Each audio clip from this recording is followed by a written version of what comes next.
Good morning, everyone. We are working on our final block of this week. It's a star and a star block. I have all of my pieces cut out. Let's get sewing. So here are all my pieces. Again, this is a star in the star block, and what we do is we make a small star in the middle of a larger star. The small star is pretty tiny. It finishes at 4 inches, so just know that when you're making these little tiny flying geese that you want to try to be as accurate as possible. When the pieces are smaller, it's easier for a very tiny mistake to just show up and make it a little bit off for piecing. So first, when I piece smaller blocks, I turn my stitch length down. I'm around a 1.8 right now. And the first thing we're going to do is make our small flying geese for this center star. So my center star is going to be this pinkish color, and my outside star is going to be this color. So for this beginning, we're making the flying geese. Let me just show you what I did there really quick. I didn't start right on the point. See, I wasn't lined up correctly.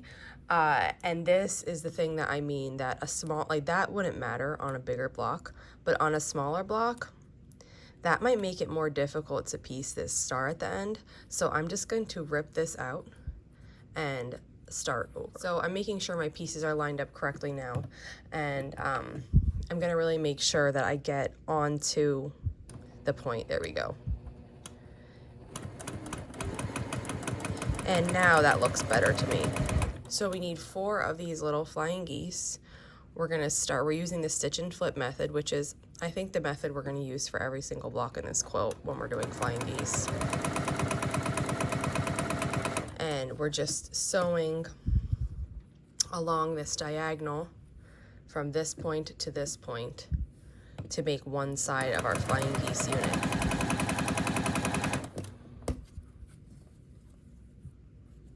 And then after we have this side finished, we'll work on adding the other side to these.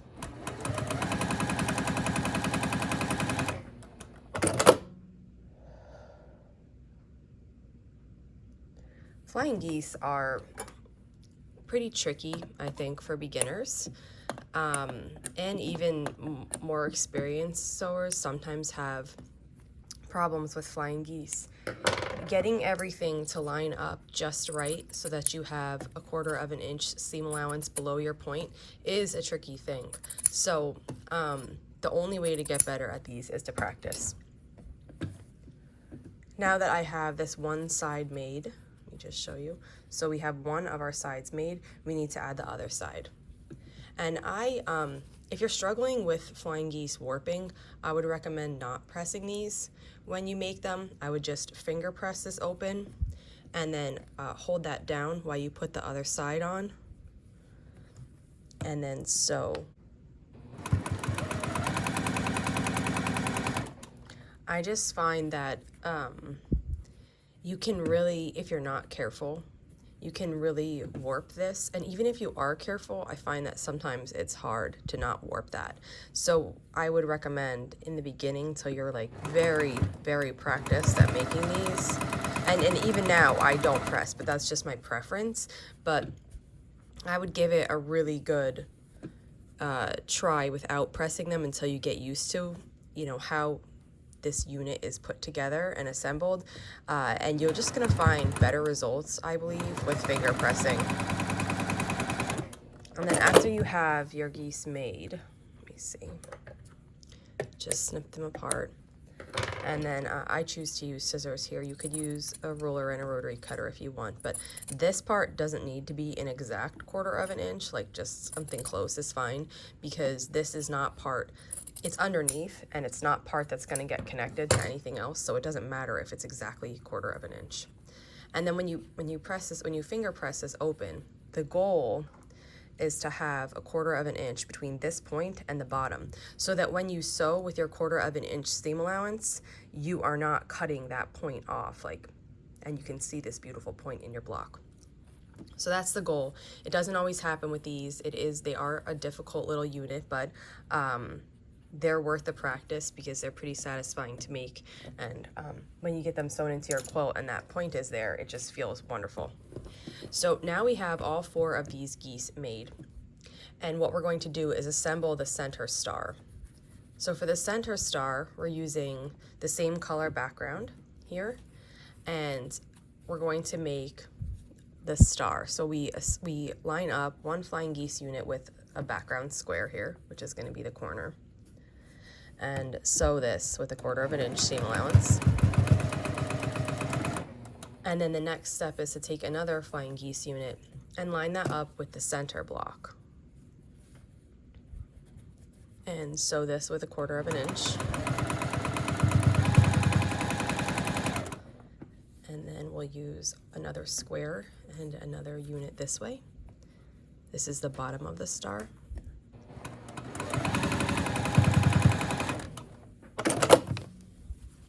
And here you can see that we have the left half of the block and the center finished here, and we're going to add the right portion now. So I'm adding another square here.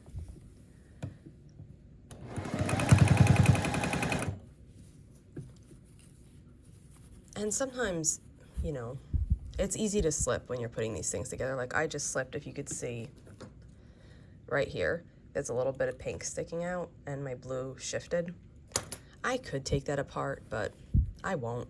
I mean, I'm okay with a little bit of error. And then the last one is a square here. And I do like using 1/4 inch foot, or like I use a right compensating foot mostly when I need 1/4 inch foot on this machine. It's really sturdy and it's not meant for piecing, but I always have really great results for it. So here I'm not, I just have my standard foot on. And even though I sew every single day and I'm really good with 1/4 inch seam allowance, not having that on, it does make it trickier to be accurate and to sew every single piece in exactly the same way with the exact seam allowance. I always recommend that if you're trying to be more accurate in your sewing, whether it's quilting or any kind of garment making, anything, check out the feet that are available to you, because you don't need them, but they are really there to help you succeed. And that's one thing I'm excited about the Bernina that I'm going to be using, is they have a ton of feet. So I'm looking forward to using them. But anyway, here is our star.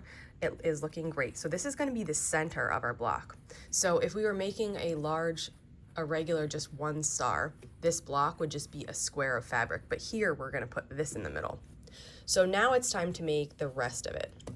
And the next step is flying geese again, but these are considerably larger than the ones we started with. And it's a stitch and flip flying geese, and we're gonna sew from this diagonal to this, across the diagonal from this point to this point. And here, if I made that little mistake that I made in the beginning, I wouldn't even pull that out. That would get caught in the seam allowance. But again, with this really small pieces, it just has a more of a tendency to show up in your finished block. So we're sewing all one side on here.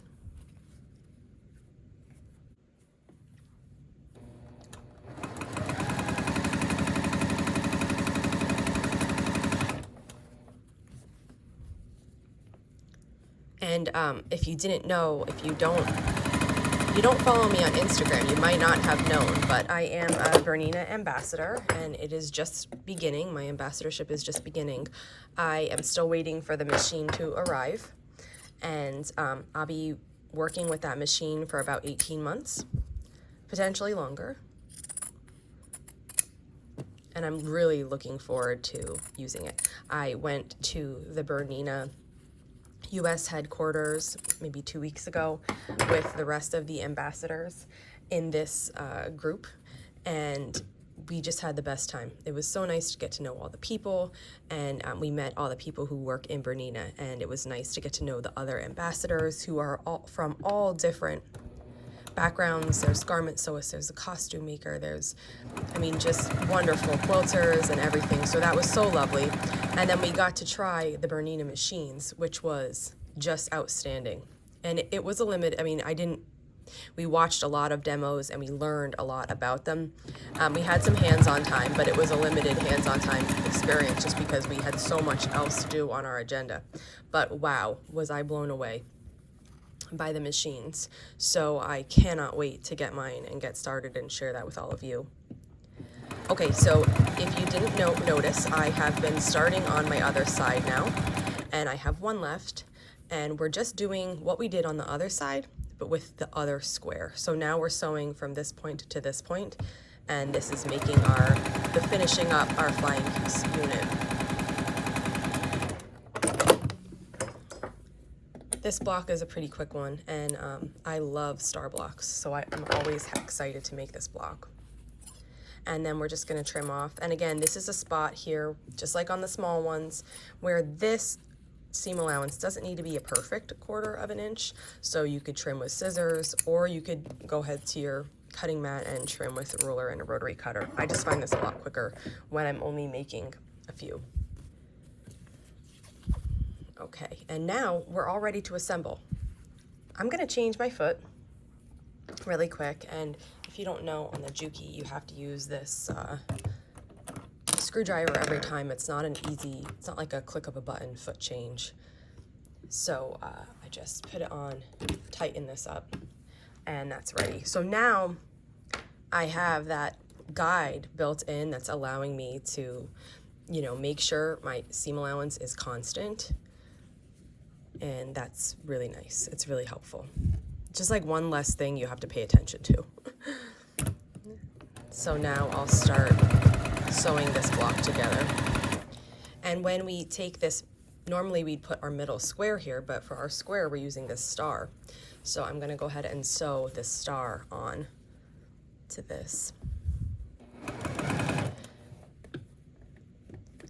And it is tricky to make sure this is all lined up. So if yours isn't perfect, don't worry about it. The accuracy comes with lots and lots of practice.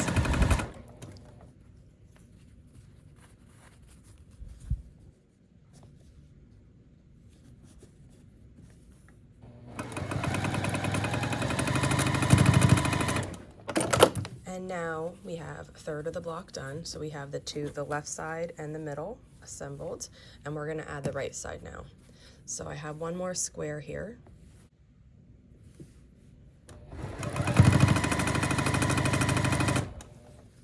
And then the last flying geese will go right here.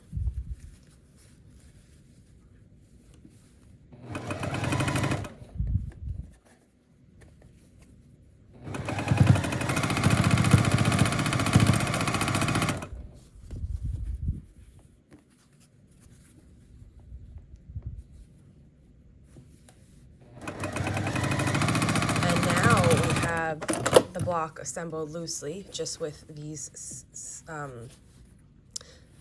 thread lines connecting them, and all we need to do is sew the last 2 seams. So when I'm going to sew this seam, I'm going to look at my block, just like we did this in another one too, and I'm pushing the seam allowance in different directions to see which is the best. So right now I have the seam allowance going down, and I like how that looks. I can see this point. I can see this point right here really nice. I can see these points really nice. So that's how I'm gonna keep it. If I were to curl it up to push the seam allowance out this way, you can see this middle point doesn't look as good, even though it is a really good point. So the seam allowance the direction of it does play a role in how your block looks. And I will check that on the other side too. I just wanna get this in place. And because we're working with bigger pieces here, I am gonna just put my stitch length back up to 2. I don't need it that low anymore because I'm not doing the tiny piecing of that star in the middle. And I'm happy with how that seam allowance will be laying. So I also pushed the bottom one in towards the center of the block. And you can see that that's giving me a nice point on each side, and these points are looking nice too. So when I'm sewing this side of the block, I'm making sure that the seam allowance is laying in the same direction I have it on this side, so the block lays nice and flat.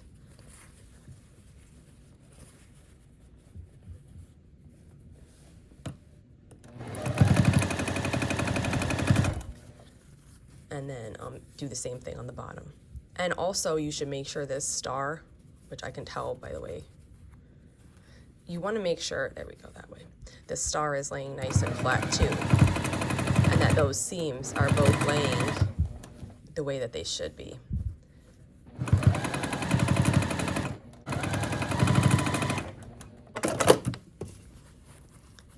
And here is our block. So here is block 22, a star in the star. I hope you had a nice time making this, and I hope that you see the little tips and tidbits that I shared as we went through, that they can really make the block turn out better for you. So here it is again, and I hope you enjoyed this tutorial, and I will see you next week for 3 more blocks. Thanks for following along.